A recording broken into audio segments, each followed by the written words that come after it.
ঢাকা বিশ্ববিদ্যালয় এলাকায় অবস্থিত নীলক্ষেত হাই স্কুলের প্রধান শিক্ষক মোহাম্মদ সুরমান আলীর পদত্যাগের দাবিতে বিক্ষোভ করেছে শিক্ষার্থীরা।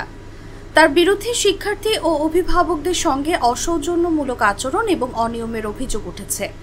রবিবার সকাল 10টা থেকে তার পদত্যাগের দাবিতে স্কুল প্রাঙ্গণে বিক্ষোভ শুরু করে শিক্ষার্থীরা। আগে যে সাসপেন্ড হচ্ছে উনি আরও অনেকজনকে কারণ ছাড়াই এরকম সাসপেন্ড করে দিত। কথা বলে বা ক্লাসে টিচার নেই, উনি কাউকে কোন টিচারকে যদি বলতে দিত নিচে আসছে দেখে তাকে ডিসি দিয়ে দিত।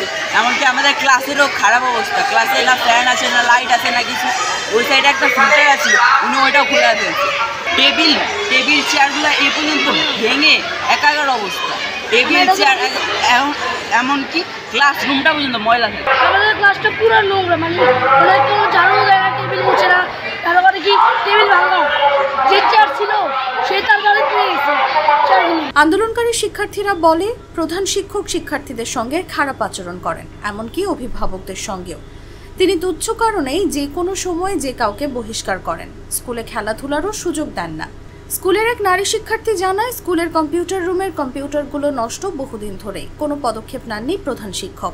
এ বিষয়ে প্রধান শিক্ষক মোহাম্মদ সুরমান আলীর কোনো বক্তব্য পাওয়া যায়নি।